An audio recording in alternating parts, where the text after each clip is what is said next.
Marcus knocked his glass across the bar and leaned over the counter, voice hard. "You promised me, Emma." Fear tightened Daniel's hands on the strap of his satchel before he could think what to do next. Emma backed toward the door, mouth open, eyes fixed on Marcus with a mix of shame and something like pleading. The bartender, Jules, stepped between them with a raised hand and a flat, practiced voice. "Not in my bar, Jules." That single line snapped the room focused to the argument and left the three of them standing under a halo of neon and a spill of spilled beer. Daniel had been 2 stools away, reading notes for tomorrow's seminar and pretending not to watch. He could hear the hitch in Emma's breath and the set of Marcus's jaw. Fear pushed him forward more than thought did. He rose, fingers tight on his knit sweater, and walked out the side door toward the alley where Emma had already slipped. Outside, the night smelled of cold pavement and cigarette smoke. Daniel found her on the back steps, shoulders shaking, the silver locket pressed against her palm. "Emma, Daniel," and his voice was low enough not to carry across the lot.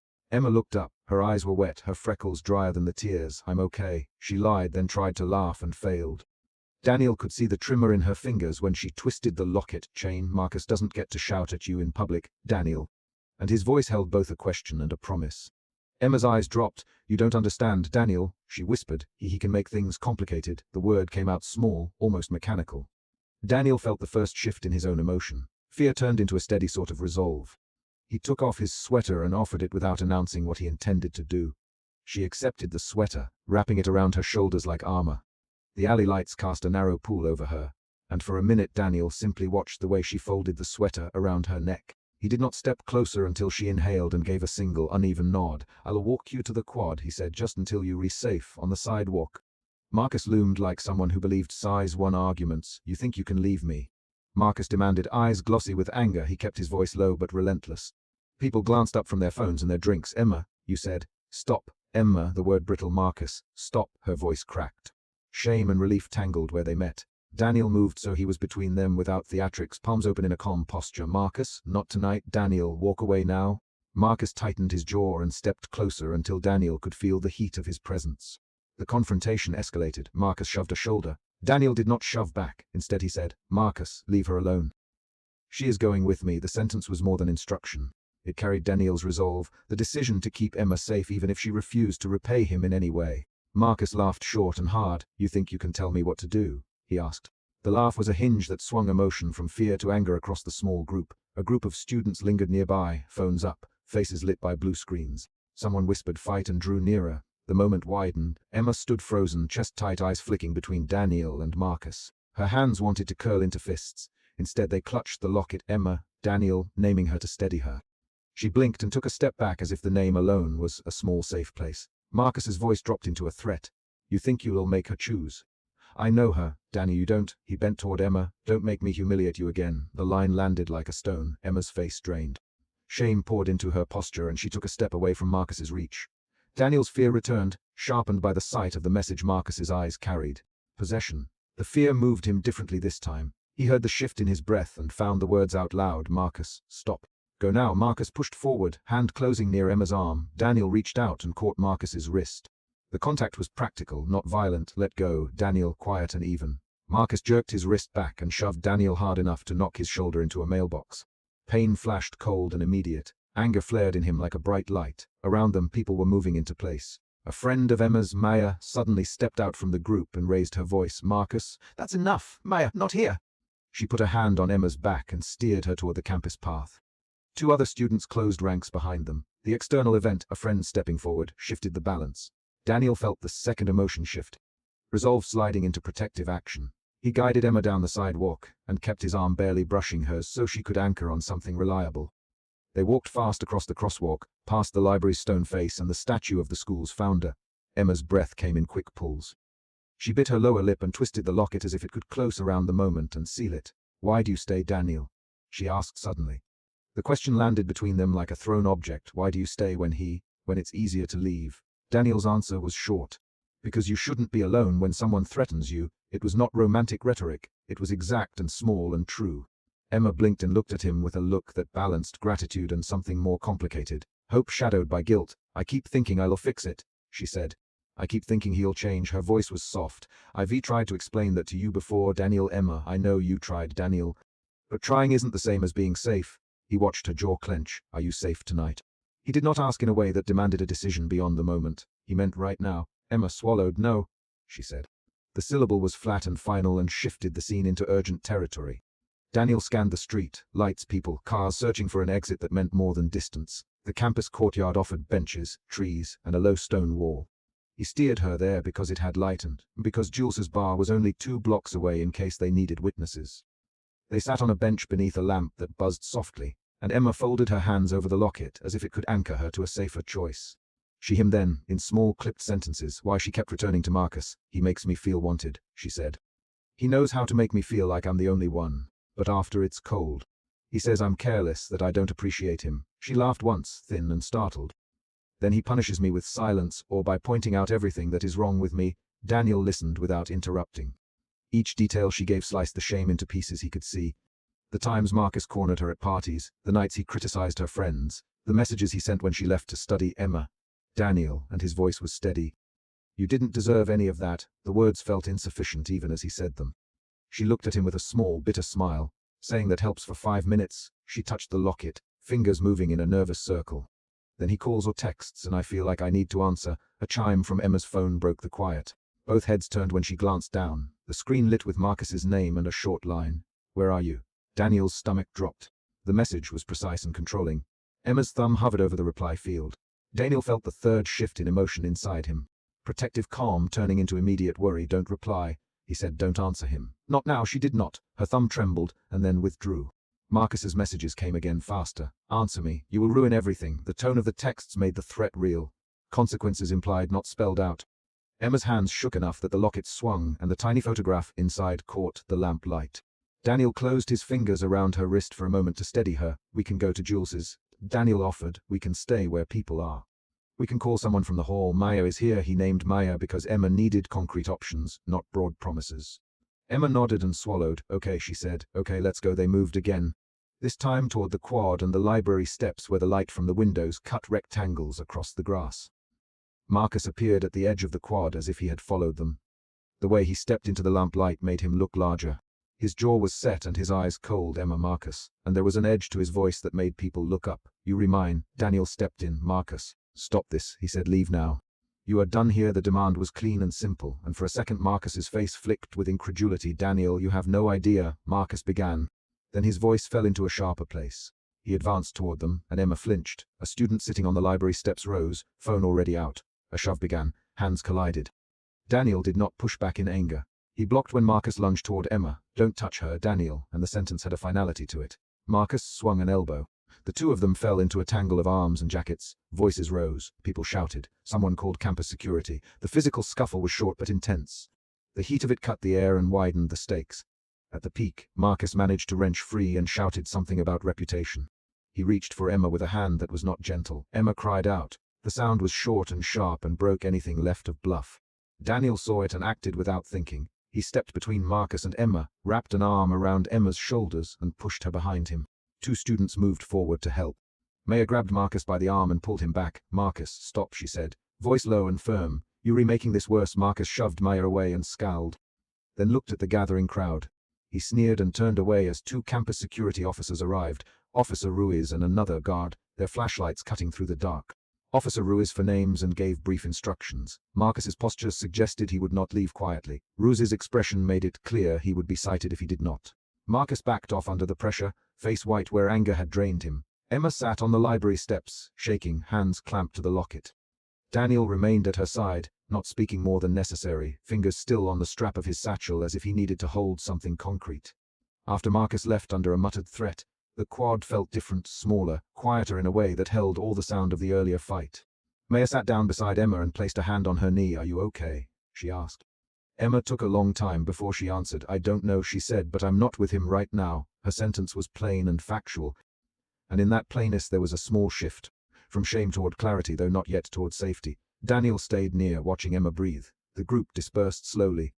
Jules appeared with 2 paper cups of coffee he had carried across from the bar. He handed one to Emma with a dry look and to Daniel with a nod. You are right here, Jules. Daniel answered. We will be. Thank you, Jules. The exchange named safety and anchored them in the ordinary act of sharing a hot drink. The caffeine warmed Emma's fingers and steadied her voice. They moved again toward the tree-lined avenue as dawn began to pale the horizon. Emma walked a few steps ahead and then stopped, hand tightening around the locket until the silver creaked. She turned to Daniel. "Why did you stay with me tonight?" she asked, not demanding an answer but needing one. He looked at her and said, "Because you were scared, Emma. Because fear was the thing I saw in your hands, and I could not walk away." The words were honest and small. Emma looked down. She opened the locket and stared at the photograph inside, two uncertain faces at a summer carnival. She blinked and closed the locket again. "I don't know how to stop answering him," she admitted. "Sometimes I think I don't deserve to stop answering him." The confession landed like a key turning in a lock. Daniel's reaction was not speech but a soft, practical action. He reached into his satchel, pulled out a folded campus safety card with emergency contacts written on it, and set it in her hand. "Call Maya first," he said, "and Jules. Use the safety app. If Marcus comes by, call security before replying." He spoke in steps, each one a small plan. Emma nodded and folded the card into the pocket of her sweater.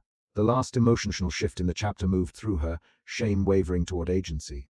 She had not chosen safety yet, but she had chosen a measure of procedure she could follow. The sun rose while Daniel turned to walk away. Emma watched him go, shoulders hunched against the morning chill and the sweater he had given her hanging on her frame. Daniel kept his hands in his pockets and walked slowly down the avenue. He did not look back until he reached the old oak, where he paused, hand on the bark, and let out a breath that belonged to the whole night. He had protected her tonight. That choice had been born from fear and turned quickly into action. Emma touched the locket once more and then folded it back beneath her sweater. The last thing the chapter records is her stepping forward toward the dorms with Maya at her side and Daniel disappearing into the soft gold of morning, each of them altered by what had happened and decisions ready for tomorrow. Emma sprinted across the quad, her sneaker skidding on wet leaves as Marcus's hand closed on the cuff of her jacket. Fear shoved through her chest faster than breath. She kept running because standing would let him take another step closer. Students turned, phones lifted. A cluster of winter coats parted for the three of them like a shallow river. Emma's voice came out raw. "Marcus, stop it." She had been here before. She remembered the night Marcus slammed his glass at the bar and leaned across the counter. The words he used then still lodged at the back of her teeth, but that memory did not slow her feet. Fear remained the engine of every decision she made in these minutes. Fear of his anger, fear of what he'd say to the dean, fear that the people who had watched her laugh in class would now watch her fail. She tried the library steps a dozen times in her head and settled on one route. Past the fountain, under the plane trees toward the lamp-lit walkway where Daniel often sat with his satchel. Marcus kept pace and tightened his grip. "Emma, you promised me," he snapped, voice sharp enough to pull attention from the path. "Marcus, let go." Emma, sounding small, "Not here." His jaw hardened. He leaned in. "Don't tell me what to do in front of other people." Someone shouted, shoes scuffed. A trio of students slowed. Marcus's hand scraped Emma's sleeve again and she twisted free, forging for a clear patch of pavement. At the fountain's edge, water churning dull in the lamplight, Daniel stepped into view. He had been crossing from the library with his satchel over one shoulder, and he looked at them as if trying to understand a sudden spill of violence into ordinary night. Daniel put himself between them without calling anyone's name. He did not shout. He planted his feet, set the satchel down so it would not be grabbed, and folded his hands in front of him. "Marcus, this ends now," he said. Marcus laughed loud and brittle. Daniel, always the messenger. "Move." The standoff left Emma shaking. Her fingers twined around the edge of her locket. Fear shifted to a sharper, angrier knot when Marcus stepped closer to Daniel and spoke low, meant only for the three of them. "You think you can take her away?" "She belongs to me." That line snapped something in Daniel. He tilted his head, then reached slowly and placed a hand on Emma's shoulder, light, steady without pushing. The contact was a practical anchor more than anything else. "Emma, come with me." Now, Emma didn't trust the sound of her own voice. "Daniel," she started now, he said again, firmer. She let him lead. Students kept their distance. Marcus tugged on his jacket, muttered something about calling campus security, then stalked off toward the gated quad entrance with a glance that promised more than an argument. The motion of him leaving didn't dissolve the tightness in Emma's limbs. It simply opened a new front. The public eye had seen the pull and the push, and Marcus's temper would not stop at a whispered threat. Daniel unlocked his apartment door with a key that had been in his pocket since freshman year. The hallway smelled of old paper and Lee's baking. Lee knocking at the wrong time was a constant background of their shared life. Inside, Lee moved with a kind of efficient kindness that made small crises feel containable. A blanket folded across the couch, 2 mugs of tea in her hands. Emma sank to the couch and let her knees fold beneath her. Her hands trembled as she unwound her hair from its clip. Lee sat on the armrest and set a mug down. "Emma," she said, short and direct, not a demand but an offering of fact, "tell me what happened." Emma's words tangled. She pushed the locket out between her fingers and twisted the chain. He followed me from the bar. He grabbed my sleeve. I promised him something I didn't. Lee's face closed in a way that carried its own weight. Marcus followed you? She asked, again. Emma swallowed. Yes. At the bar he shouted. He knocked a glass. I left. The mention of a knocked glass pulled something concrete out of her memory. She named it because names held less power than fog. She described the angle of Marcus's shoulder as he leaned across the counter, Daniel's hand on his satchel strap that night when he had watched. The sudden hush that had fallen over the bar. The telling made Emma's throat roar.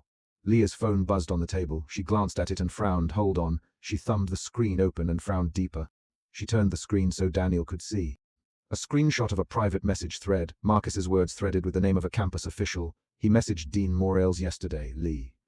Her tone clipped more urgent now. He called her helpful about a complaint.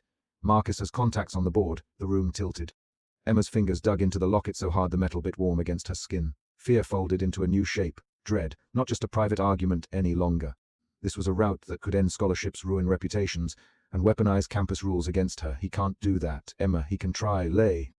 And if someone on the board listens, he can file whatever he wants. He already told people he's hurt. He can paint anything he wants as her side. Daniel snapped the satchel strap over his shoulder and paced once, twice, like a man rearranging facts into something he could use. We need evidence, he said. If Marcus files a complaint, we'll need a record, messages, witnesses. We will not let him define what happened tonight. Emma looked at Daniel. She heard an urgency in his voice that was not performance. Daniel, I don't want you in trouble. You think I care about trouble? Daniel, and his question was short, a line meant to stop argument. He moved to the kitchen and opened a drawer, pulling out a small recording device Lee kept for interviews. I care about you being safe, Emma. That's it. They worked through the night with pragmatic fury. Lee called the campus housing office to ask about filing for temporary safety measures. Daniel copied the screenshot Lee had found and cross-checked the timestamps, making sure nothing could be dismissed as manufactured. Emma dictated what happened, and each time she spoke a precise sentence, where Marcus had touched her, what he had said, the knot in her chest loosened slightly. Talking was ugly and necessary. It exposed things to light and made them recordable. An external event broke the quiet. Marcus posted something on a campus feed, careful and measured, casting himself as the wronged party. The post used the exact phrasing of someone preparing an official complaint. Messages lit up with speculation. The post forced their hands. Waiting was no longer an option. Daniel took a breath and left to speak with Officer Ruiz at the campus security office. Lee gathered printouts. Emma sat on the apartment stairs with her hands clasped, watching her phone like it might move. Fear had become anger, then calculation. She started to name steps aloud, what to bring to the dean's meeting, which professor could vouch for her presence in class that day, who had seen Marcus follow her. Each named step made a small ring of calm around the panic. Officer Ruiz listened with a formality that was almost bureaucratic comfort. We can take a report, he said, writing, not looking up. But if there's a formal complaint that goes through the disciplinary board, evidence helps. He has a connection. Lee quickly, we found messages. He talked to Dean Morales yesterday. Ruiz's pen paused. If that's true, we escalate. I'll make a note and the student conduct office will be informed. They left the security office with a plan and a new urgency. Public exposure would be decisive. It could unmask the pattern Marcus used. Daniel suggested an impromptu meeting with the dean. He phrased it as a campus conversation, on paper so the administration could not sidestep responsibility. Emma hated the taste of it, having her fear turned into an institutional script that would be read and judged. But Lee put a hand on her back and said nothing, the pressure of that touch meaning permission, not demand. They arrived at the disciplinary room in a late, morning wash of light. The room was small, its circle of chairs already half full with students who had heard the rumor. Dean Morales sat at the end of the table with a folder open. Marcus stood by the door with a posture that tried to look casual. Daniel carried the printouts, his shoulders set. Lee sat beside Emma, a presence that drew a line of defense. The dean's voice was steady.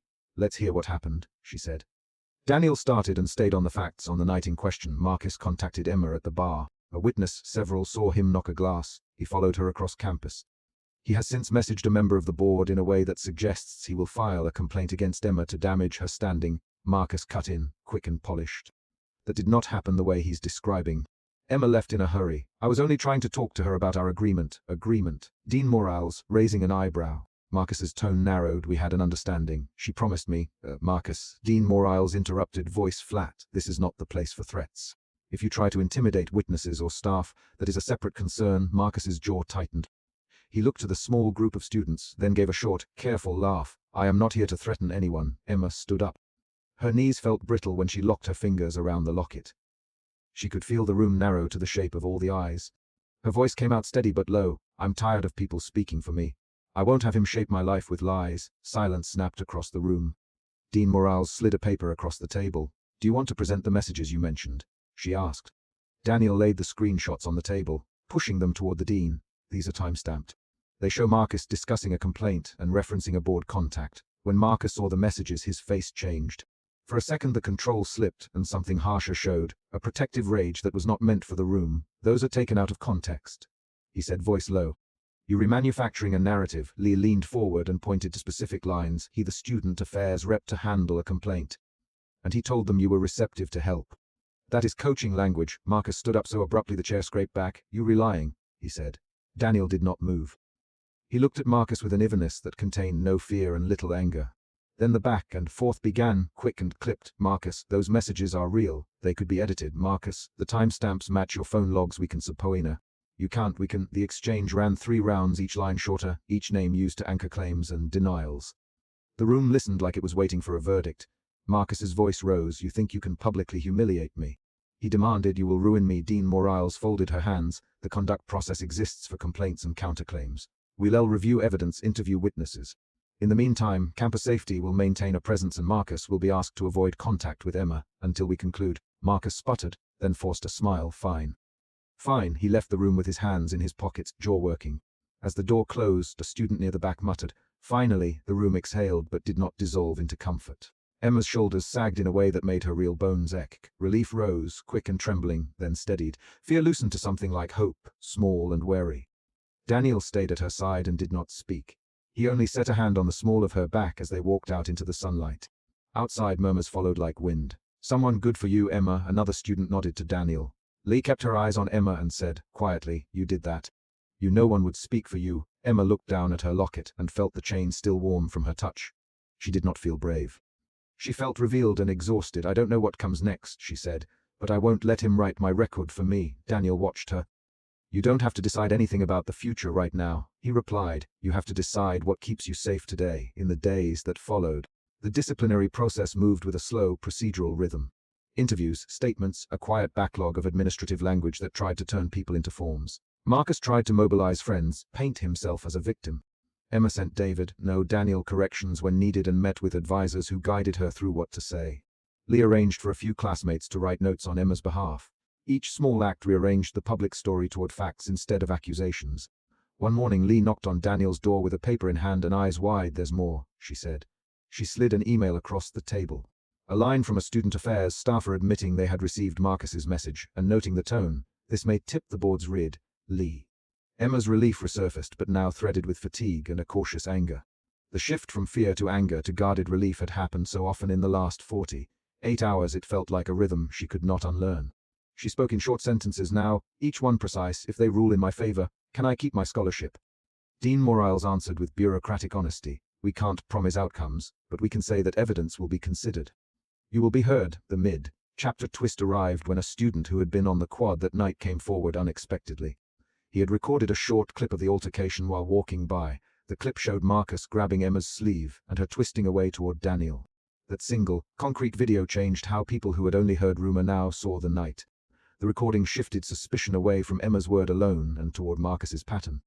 The campus feed filled again, this time with the clip and with comments that named Marcus's temper. Students who had stayed quiet posted short statements of what they'd seen, names times a chorus of small, factual testaments. Marcus's counselors scrambled. He sat in a meeting with staff and spoke in a clipped voice about reputation and misinterpretation. But the evidence had weight. The board convened formally. When the formal hearing began, the room carried the strain of everything that had come before. Emma did not rehearse a speech. She had learned to speak in short factual sentences. She had learned to hand over documents and let others read them. She rested her hands in her lap and answered questions plainly. Daniel watched from the side, head tilted, voice unused except when asked to identify messages and witnesses. Lee sat where she could catch Emma's eye and offered small nods of encouragement. Marcus tried once more to shift the narrative with a quick, practiced attack. He accused Emma of seeking attention. He tried to make his anger seem like wounded pride. For a few seconds the room reconsidered because public sympathy can be fragile and can tilt with a well-placed word.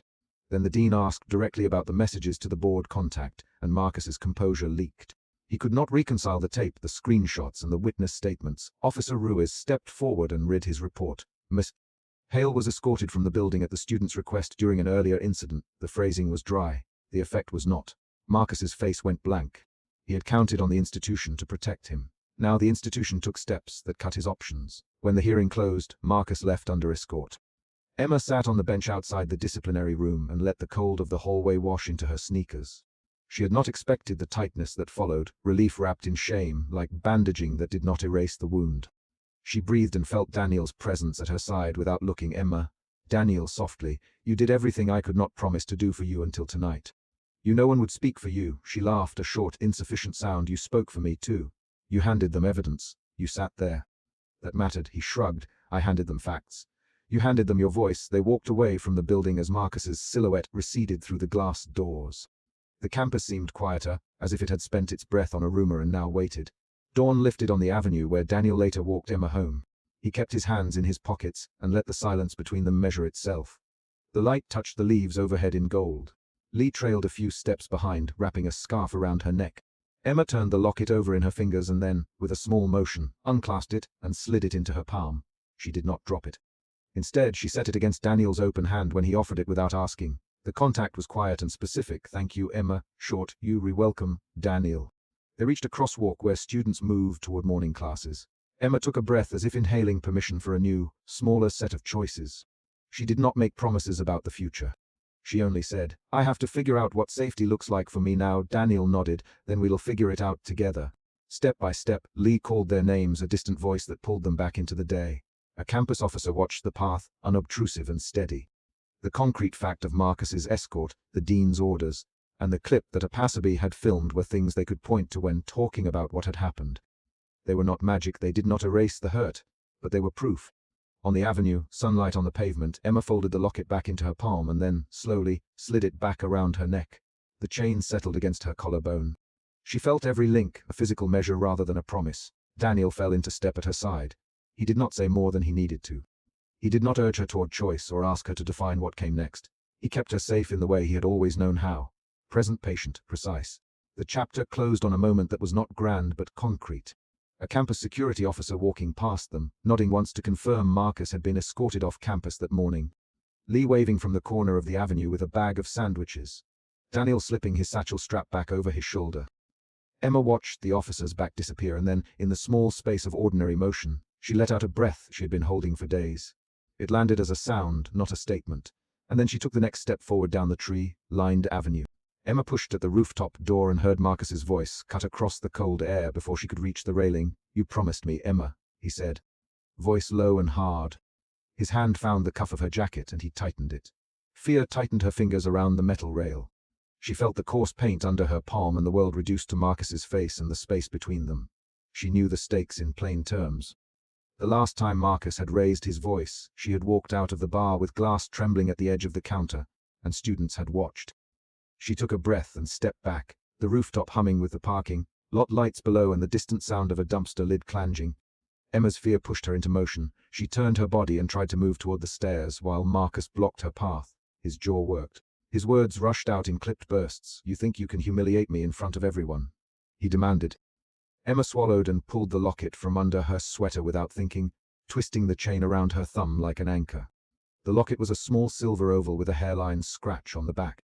It had been the last thing Marcus had given her when he promised things that later became conditions. Daniel's footsteps beat across the rooftop behind her. He did not shout, he ran. He stepped between them and put a hand on Marcus's shoulder in a steady, flat way that said, Stop, Marcus, leave her alone, Daniel. Daniel's voice was low and even, but there was a tremor in Emma's hands that showed the fear had not eased.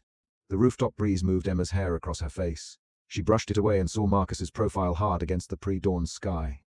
Marcus's fingers tightened on Emma's jacket for a second longer before he let go with a warning that sounded like a promise. The first shift came quick. Fear to urgent resolve. Emma jerked at Marcus's grip and stepped back toward the door. Get off me, she said, the words short and raw. Daniel's satchel strap cut into his shoulder.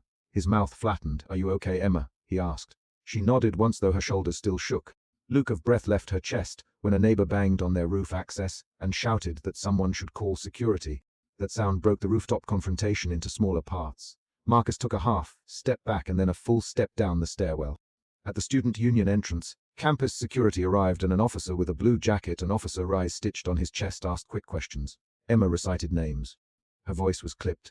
Marcus gave a cold smile and left with a stiff warning thrown over his shoulder. The officers lingered until the morning light blurred into the sky and Emma and Daniel sat on the low concrete wall, knees nearly touching. Emma fingered the locket again, and Daniel kept his hands visible on his knees. He did not try to take the locket, only kept a space open in case she needed it. The next morning, Emma's phone lit with the first viral message. Someone on campus had uploaded a short clip of the rooftop argument with a caption that turned the private moment ugly. The clip cut quickly between Marcus's voice and Emma stepping back. Editing framed Marcus as the wronged party. The reaction arrived in waves. Texts piling in, a few sympathetic messages, or fan jokes from people who thought it was entertainment. Emma stared at the screen, mouth dry. The fear that had driven her into the stairwell moved into another shape. Dread. She felt watched and exposed. Daniel stood behind her while she read. He reached for her phone and held it so both could see the comments. "Ignore it," he said, but his jaw tightened when he scrolled. He read the lies, the spin, "We can show what really happened." Daniel looking at her, his calm turned into a plan. The shift now ran from dread to a focused determination, not only to protect Emma in the moment, but to change the public story being told about her. Lily arrived with 2 coffees and a camera, phone in her palm. "I saw the clip," she said without sitting down. She moved like someone who had been running. Lily's hair was pulled back, and she handed Emma coffee. "I recorded the stairwell." Marcus shoved her when he got close to the railing. "Lily." She did not give the statement as a theory. She pulled the raw file up and showed Emma the footage of Marcus pushing at Emma before Daniel reached in between. The images were plain and concrete. Marcus's hand sliding along Emma's sleeve, Emma stumbling back, Daniel arriving and placing himself between them. Emma watched the footage and felt the weight in her chest shift again, from helpless dread to the first cold lock of vindication. That evidence was not a speech. It was a physical file on a phone that would change how other people saw the incident. They moved quickly. Daniel and Lily knocked on doors and collected witnesses.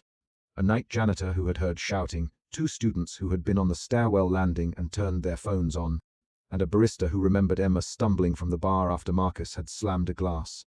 Each account filled gaps the viral clip had left blank. The group assembled statements and together walked to the campus security office. Emma held herself back from speaking too soon. She let Daniel and Lily frame the case.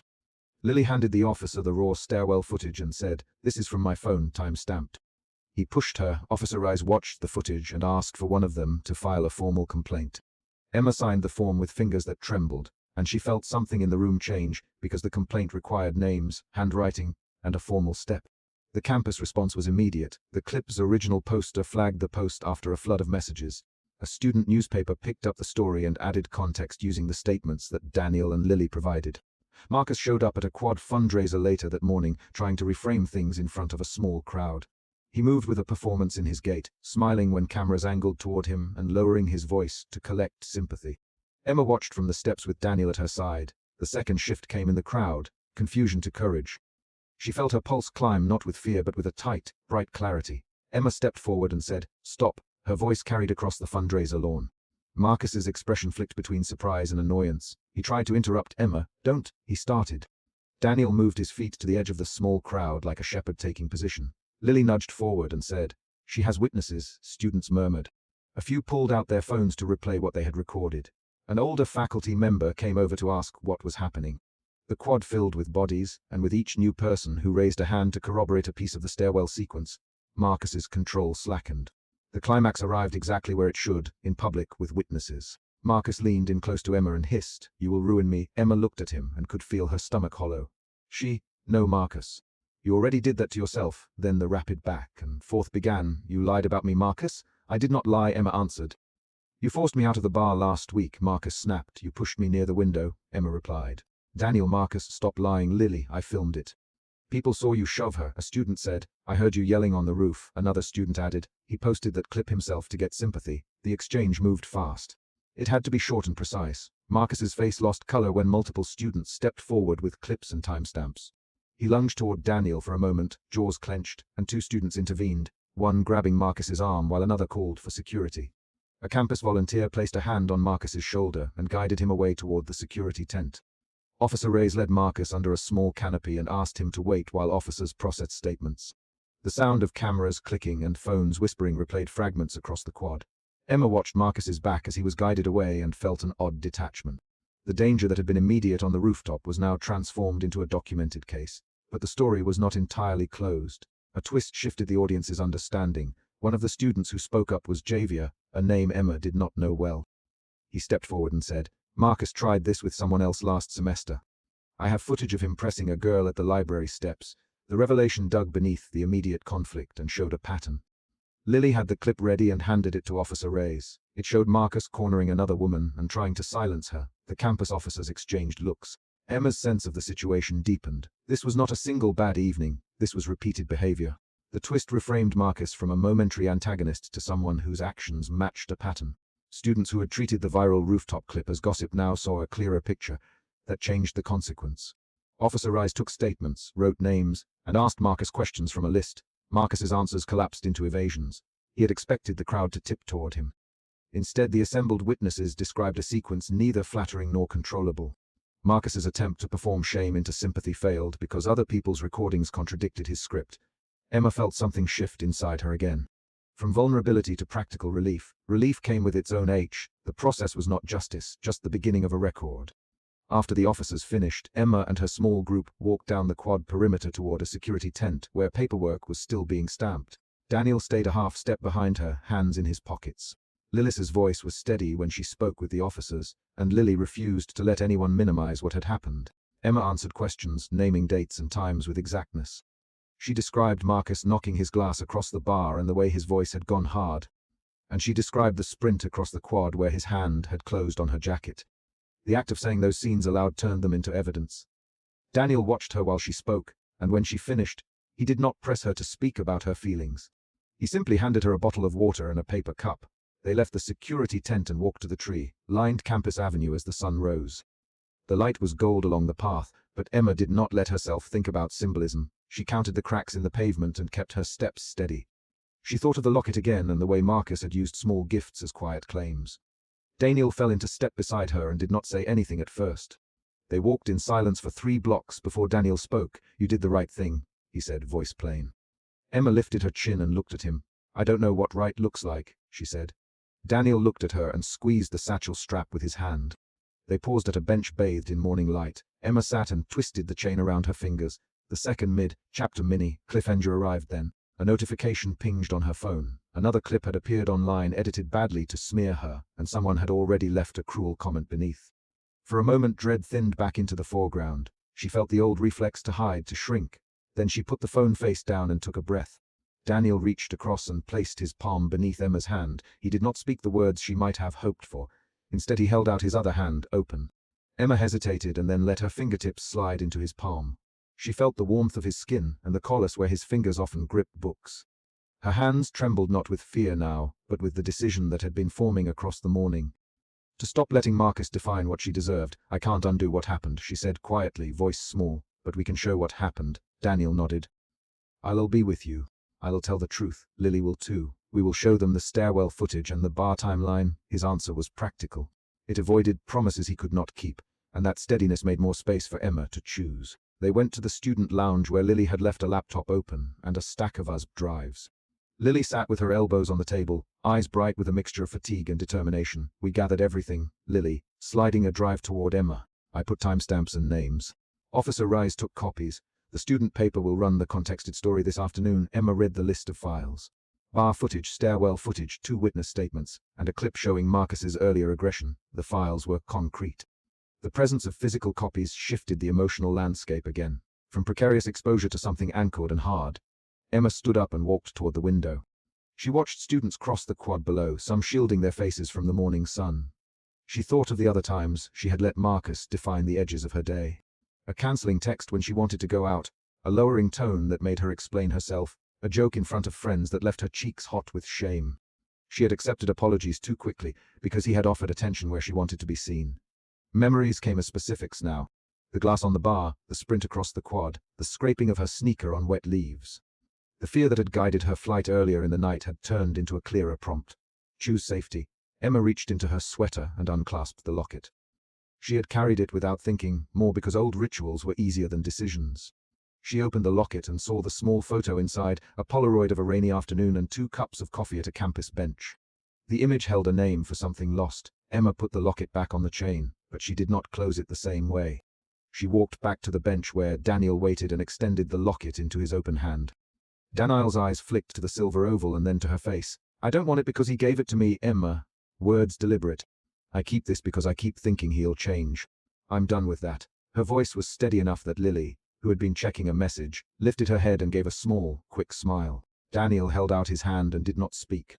He let the locket rest in his palm and then closed his fingers around it as if holding something fragile and real at the same time. Emma stood and folded her hands in her lap. She had decided, not with a declaration but with a single, concrete act, letting go. That act rippled through the small group like a bell. It did not solve the larger problem overnight. Marcus still faced campus discipline and social consequence, but Emma had reclaimed a piece of herself in a way that would push her forward. She would file formal statements, attend meetings, and take the steps necessary to keep herself safe. She would speak when asked and accept help when it was offered. Daniel would keep showing up in practical ways, texts checking in, coffee left at her door, a hand ready when she needed support. Lily would keep collecting evidence and standing public with her footage. Officer Rise would follow procedure.